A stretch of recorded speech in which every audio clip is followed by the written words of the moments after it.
আসসালামু আলাইকুম। সলভার্সে তোমাদেরকে স্বাগতম। গণিত ক্লাসের এর আগের ভিডিওতে আমরা অনুশীলনী 16.2 এর 1 থেকে 5 পর্যন্ত দেখেছি। এই ভিডিওতে আমরা 6 থেকে 10 পর্যন্ত দেখব। তাহলে চলো শুরু করা যাক। প্রথমেই 6, একটি আয়তাকার ক্ষেত্রের ক্ষেত্রফল 160 বর্গমিটার। যদি এর দৈর্ঘ্য 6 মিটার কম হয় তবে ক্ষেত্রটি বর্গাকার হয়। আয়তক্ষেত্রের দৈর্ঘ্য এবং প্রস্থ নির্ণয় করো। এবিসিডি একটি আয়তক্ষেত্র। এই আয়তক্ষেত্রের দৈর্ঘ্য যদি আমরা 6 মিটার কমিয়ে দিই, অর্থাৎ এতটুকু হচ্ছে 6 মিটার, তাহলে এটি বর্গক্ষেত্রে পরিণত হয়। ইএফ, তাহলে এফসি ইকুয়াল টু 6 মিটার, আর এবি ইএফ হচ্ছে একটি বর্গক্ষেত্র। এবি ইকুয়াল টু যদি এক্স হয় তাহলে BF equal to X. AB হচ্ছে আয়তক্ষেত্রের প্রস্থ আর বিসি হচ্ছে আয়তক্ষেত্রের দৈর্ঘ্য। তাহলে এখানে আমরা লিখতে পারি দড়ি আয়তক্ষেত্রের প্রস্থ ইকুয়াল টু এক্স মিটার। সুতরাং আয়তক্ষেত্রের দৈর্ঘ্য equal to X plus 6 metre. এদিকে দেওয়া আছে আয়তক্ষেত্রের ক্ষেত্রফল হচ্ছে 160 বর্গমিটার। সুতরাং আয়তক্ষেত্রের ক্ষেত্রফল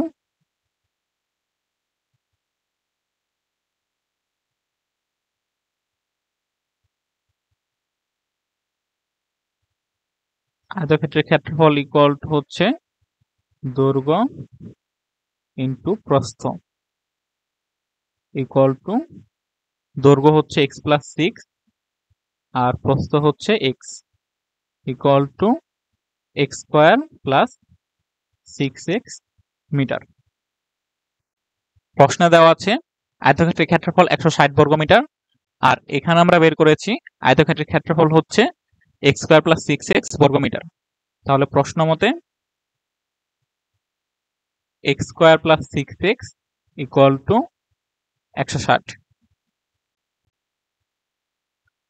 বা x square plus 6x minus 160 equal to 0, বা x square plus 16x minus 10x minus 160 equal to 0।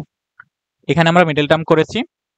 16x R 10x হচ্ছে 160x স্কোয়ার, এই দুটাকে গুণ করলেও 160x স্কোয়ার হয়, আর এখানে যোগ বিয়োগ করে আসে প্লাস 6x, বা এখান থেকে x কমন নিলে x প্লাস 16 মাইনাস 10 কমন নিলে x প্লাস 16 ইকুয়াল টু 0, বা x plus 16 into x minus 10 equal to 0। তাহলে আমরা লিখতে পারি হয় x প্লাস 16 ইকুয়াল টু 0, বা x ইকুয়াল টু মাইনাস 16, অথবা x minus 10 equal to 0, x equal to 10। x যেহেতু আয়তক্ষেত্রের প্রস্থ, আর প্রস্থের মান কখনো ঋণাত্মক হতে পারে না, তাই x ইকুয়াল টু মাইনাস 16 এই মানটি গ্রহণযোগ্য নয়।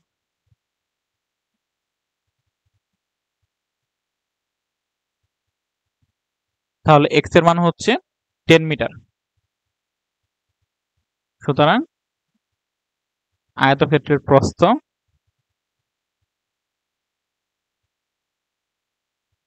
Equal to 10 metre. আয়তক্ষেত্রের দৈর্ঘ্য তাহলে কত হবে? আয়তক্ষেত্রের দৈর্ঘ্য হচ্ছে x প্লাস 6 মিটার, x এর মান হচ্ছে 10 plus 6 metre equal to 16 metre.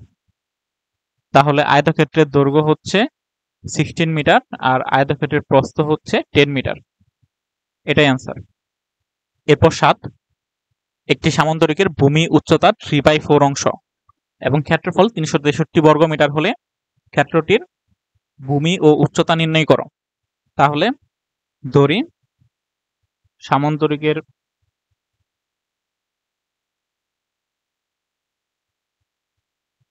উচ্চতা equal to x metre.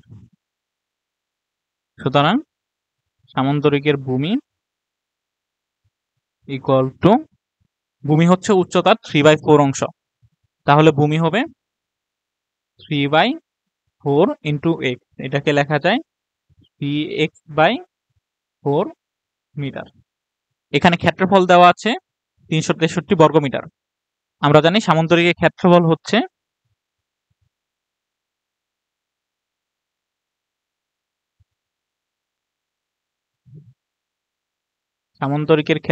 Equal to হচ্ছে ভূমি ইন্টু উচ্চতা।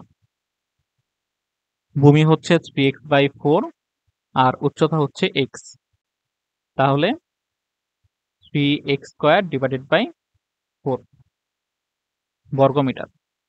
কিন্তু প্রশ্নে দেওয়া আছে ক্ষেত্রফল হচ্ছে 363 বর্গমিটার, তাহলে আমরা লিখতে পারি প্রশ্ন মতে 3x² divided by 4 equal to 363, বা x² ইকুয়াল টু 363। 4 যেহেতু নিচে ভাগ হয়েছিল তাহলে ডান পাশে যে গুণ হয়ে যাবে, আর 3 যেহেতু গুণ হয়েছিল এই কারণে 3 ভাগ হয়ে যাবে, বা x² ইকুয়াল টু 484, বা x equal to √484 equal to 22। তাহলে আমরা সামান্তরিকের উচ্চতাকে যেহেতু x ধরে নিয়েছিলাম, তাহলে সামান্তরিকের উচ্চতা হচ্ছে, সুতরাং উচ্চতা ইকুয়াল টু হচ্ছে 22 মিটার, আর ভূমি হচ্ছে 3 ইন্টু 22 ডিভাইডেড বাই 4, 3x/4, তাহলে 33 ডিভাইডেড বাই 2 অথবা 16.5 মিটার।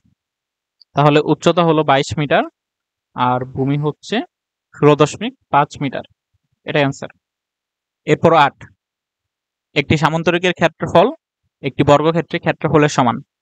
সামান্তরিকের ভূমি 125 মিটার এবং উচ্চতা 5 মিটার হলে বর্গক্ষেত্রের কর্ণের দৈর্ঘ্য নির্ণয় করো। তাহলে দেওয়া আছে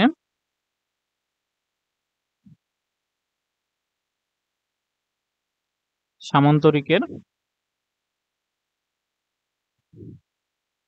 ভূমি ইকুয়াল টু 125 মিটার, সামান্তরিকের উচ্চতা equal to 5 metre.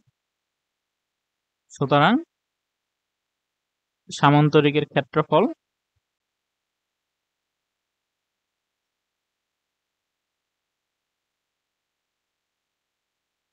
Equal two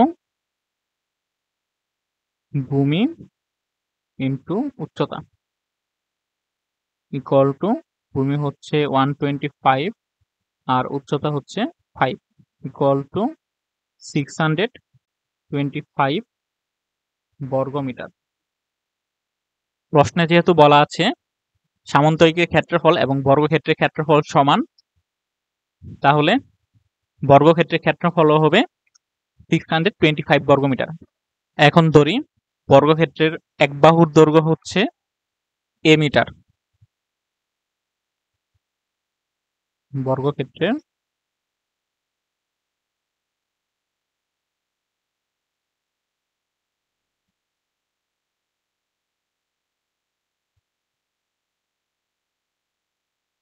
সুতরাং বর্গক্ষেত্রের ক্ষেত্রফল হবে a স্কয়ার বর্গমিটার। প্রশ্নে যেহেতু বলা আছে সামান্তরিকের ক্ষেত্রফল এবং বর্গক্ষেত্রের ক্ষেত্রফল সমান, তাহলে আমরা লিখতে পারি প্রশ্ন মতে সামান্তরিকের ক্ষেত্রফল হচ্ছে 625 বর্গমিটার আর বর্গক্ষেত্রের ক্ষেত্রফল হচ্ছে a স্কয়ার বর্গমিটার। তাহলে a স্কয়ার ইকুয়াল টু 625, তাহলে a equal to √625 equal to 25 metre. সুতরাং বর্গক্ষেত্রে কর্ণের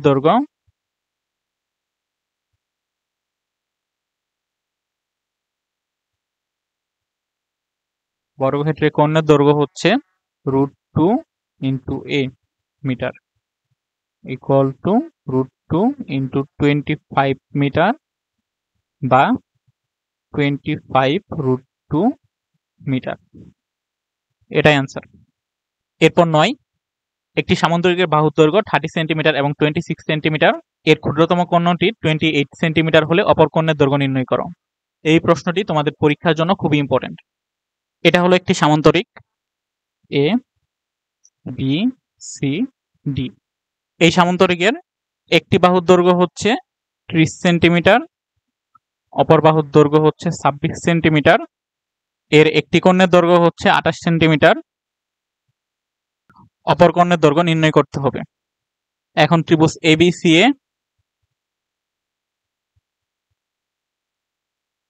AB equal to 26 centimetre, BC equal to 30 centimetre, AC equal to 28 centimetre. এখন ত্রিভুজ ABC এর অর্ধপরিসীমা।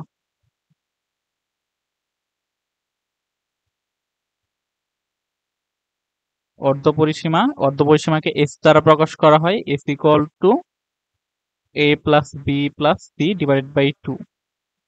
A equal to হচ্ছে 26 plus 30 plus 28 divided by 2 equal to 42 metre. সুতরাং ত্রিভুজ ABC এর ক্ষেত্রফল equal to √S into S minus A into S minus B into S minus C equal to √S হচ্ছে 42 into S minus A, 42 minus 30 into 42 minus 28 into 42 minus 26 equal to √42 into 42 minus 30 হচ্ছে 12 into 42 minus 28 হচ্ছে 14 into 42 minus 26 হচ্ছে 16 equal to 336 বর্গমিটার। তাহলে ত্রিভুজ ABC এর ক্ষেত্রফল বের করেছি 333 বর্গমিটার। তাহলে ত্রিভুজ ABC এর ক্ষেত্রফল বের করেছি 336 বর্গমিটার। এখন যদি ত্রিভুজ ABC এ একটি লম্ব অঙ্কন করি, তাহলে এই লম্বের দৈর্ঘ্য হচ্ছে h। তাহলে ত্রিভুজ ABC এর ক্ষেত্রফল কি হবে? ত্রিভুজ ABC এর ক্ষেত্রফল হচ্ছে হাফ ইন্টু ভূমি ইন্টু উচ্চতা। হাফ ইন্টু ভূমি হচ্ছে BC আর উচ্চতা হচ্ছে h। এখন ত্রিভুজ ABC এর ক্ষেত্রফল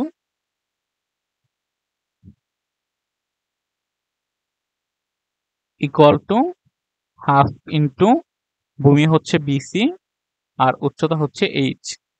আর আগে আমরা বের করেছিলাম ত্রিভুজের ক্ষেত্রফল হচ্ছে 336 বর্গমিটার, ওইটা অন্য পদ্ধতিতে বের করেছিলাম। বা হাফ ইন্টু BC হচ্ছে 30 ইন্টু h ইকুয়াল টু 336 বা 15h ইকুয়াল টু হচ্ছে 336 বা h ইকুয়াল টু হচ্ছে 336 divided by 15 equal to 22.4 metre. এখন আমরা h এর মান পেয়েছি হচ্ছে 22.4 মিটার। তাহলে এদিকেও একটা লম্ব এঁকে নিব আর BC কে বর্ধিত করে নিব। BC কে E পর্যন্ত বর্ধিত করে নিব। এখন ত্রিভুজ CDE A CD equal to হচ্ছে 26, কারণ AB আর CD হচ্ছে সমান, যেহেতু এটা একটা সামান্তরিক। আর উচ্চতা হচ্ছে 22.4, তাহলে এদিকেও উচ্চতা 22.4 4 হবে। এখন আমাদের সি এর মান বের করতে হবে। ত্রিভুজ সিডিই যেহেতু একটি সমকোণী ত্রিভুজ, তাহলে আমরা লিখতে পারি CD square equal to D square plus C square. ত্রিভুজ সিডিই এ পিথাগোরাসের উপপাদ্য অনুসারে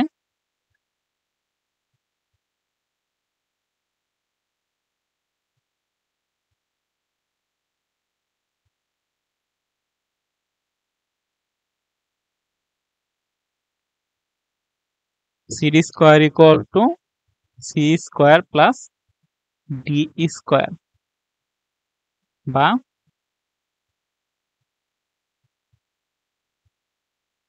CD square equal to C square plus D square. CD যেহেতু অতিভুজ, অতিভুজ স্কোয়ার ইকুয়াল টু ভূমি স্কোয়ার প্লাস লম্ব স্কোয়ার। সিডি এর মান হচ্ছে 26 আর ডি এর মান হচ্ছে 22.4। 26 square equal to C square plus 22.4 square. তাহলে সি স্কোয়ার ইকুয়াল টু লেখা যেতে পারে 26 স্কোয়ার মাইনাস 22.4 স্কোয়ার, বা C square equal to root over 26 square minus 22.4 square equal to 13.2 metre. তাহলে সি হচ্ছে 13.2। তাহলে বি ইকুয়াল টু কি হবে? বি ইকুয়াল টু হবে BC plus C. B equal to BC plus C. বিসির মান হচ্ছে 30 প্লাস সির মান হচ্ছে 13.2 ইকুয়াল টু 43.2 মিটার। এখন যদি আমরা ত্রিভুজ বিডিই এই ত্রিভুজটি নেই, তাহলে বিডিই হচ্ছে একটি সমকোণী ত্রিভুজ। আমরা নিব হচ্ছে বিডিই এই ত্রিভুজ। এই ত্রিভুজ হচ্ছে একটি সমকোণী ত্রিভুজ, আর সমকোণী ত্রিভুজে অতিভুজ হচ্ছে বিডি। তাহলে আমরা লিখতে পারি যে BD square equal to B square plus D square. ত্রিভুজ বিডিই এ পিথাগোরাসের উপপাদ্য অনুসারে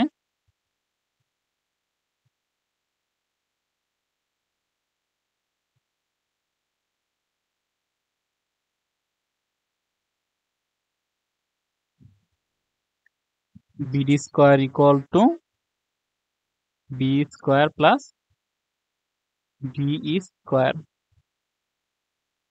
এখানে আমরা বি এর মান বের করেছি হচ্ছে 43.2 স্কোয়ার প্লাস ডিই এর মান হচ্ছে 22.4। তাহলে ডি স্কোয়ার হবে 22.4 স্কোয়ার। এটা হচ্ছে বিডি স্কোয়ার ইকুয়াল টু, বা BD equal to root over 43.2 square plus 22.4 square equal to 48.66 metre. এটাই হচ্ছে অপর কর্ণ। বিডি হচ্ছে অপর কর্ণ। বিডি এর মান হচ্ছে কত? 48.66 মিটার। সুতরাং অপর কর্ণের দৈর্ঘ্য হচ্ছে 48.66 মিটার। এটাই অ্যান্সার। এরপর 10, একটি রম্বসের পরিসীমা 180 সেন্টিমিটার এবং ক্ষুদ্রতম কর্ণটি 54 সেন্টিমিটার। অপর কর্ণ এবং রম্বসের ক্ষেত্রফল নির্ণয় করো। এখানে এবিসিডি একটি রম্বস। এই রম্বসের দুইটি কর্ণ এসি এবং বিডি। ক্ষুদ্রতম কর্ণ এসি, এসি এর দৈর্ঘ্য হচ্ছে 54 সেন্টিমিটার। অপর কর্ণ বিডি এর দৈর্ঘ্য নির্ণয় করতে হবে। আমরা জানি রম্বসের বাহুগুলো সমান এবং রম্বসের কর্ণদ্বয় পরস্পরকে সমকোণে সমদ্বিখণ্ডিত করে। তার মানে এই কোণগুলো হচ্ছে সমকোণ। আর রম্বসের প্রত্যেক বাহুর দৈর্ঘ্য হচ্ছে a। ধরি রম্বসের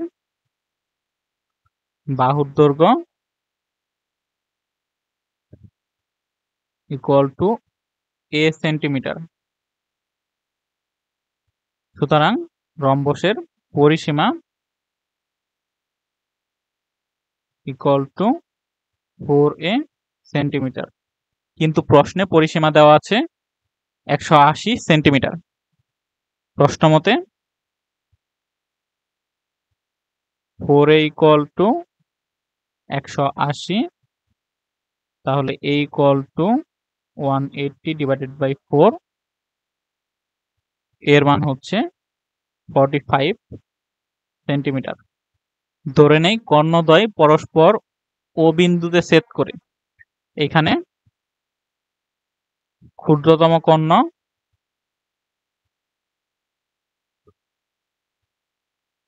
এসি ইকুয়াল টু হচ্ছে, এসি এর মান দেওয়া আছে 54 সেন্টিমিটার। তাহলে এসি ইকুয়াল টু 54 সেন্টিমিটার। সুতরাং এও ইকুয়াল টু, এও হচ্ছে এসি এর অর্ধেক, কারণ রম্বসের কর্ণদ্বয় পরস্পরকে সমকোণে সমদ্বিখণ্ডিত করে। তাহলে এও ইকুয়াল টু হচ্ছে 54 divided by 2 equal to 27 centimetre. এই ইকুয়াল টু পেয়েছি 45 সেন্টিমিটার। তাহলে এখান থেকে এবি এর মান হচ্ছে 45 সেন্টিমিটার, এও হচ্ছে 27 সেন্টিমিটার। ত্রিভুজ এওবি হচ্ছে একটি সমকোণী ত্রিভুজ, কারণ এর কোণ ও হচ্ছে সমকোণ। আর সমকোণের বিপরীত বাহু হচ্ছে অতিভুজ, অর্থাৎ এবি হচ্ছে অতিভুজ। এবি অতিভুজ আর সমকোণের সন্নিহিত বাহু হচ্ছে এও এবং বিও। তাহলে আমরা লিখতে পারি ত্রিভুজ এওবি সমকোণী ত্রিভুজে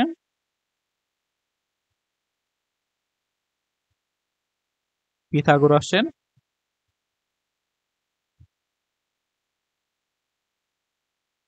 উপপাদ্য অনুসারে। এখানে অতিভুজ হচ্ছে এবি, তাহলে অতিভুজ স্কয়ার অর্থাৎ এবি স্কয়ার ইকুয়াল টু অপর দুই বাহুর স্কয়ার, অর্থাৎ AB square equal to AO square plus BO square. AB square equal to AO square plus BO square, বা এবি এর মান হচ্ছে 45, 45 স্কয়ার ইকুয়াল টু এও এর মান হচ্ছে 27 বের করেছি আমরা, AO square plus BO square, বা BO square equal to 45 square minus 27 square, বা BO equal to root over 45 square minus 27 square equal to 36 centimetre. BO হচ্ছে 36 সেন্টিমিটার। তাহলে বিডি হবে বিও এর দ্বিগুণ। সুতরাং BD equal to 2 into BO equal to 2 into 36 equal to 72 centimetre. অর্থাৎ অপর কর্ণের দৈর্ঘ্য হচ্ছে 72 সেন্টিমিটার। এটা অ্যান্সার। আমাদের আজকের ক্লাস এই পর্যন্তই। পরবর্তী ক্লাসে আমরা 11 থেকে শুরু করে এই চ্যাপ্টারের শেষ পর্যন্ত আলোচনা করব।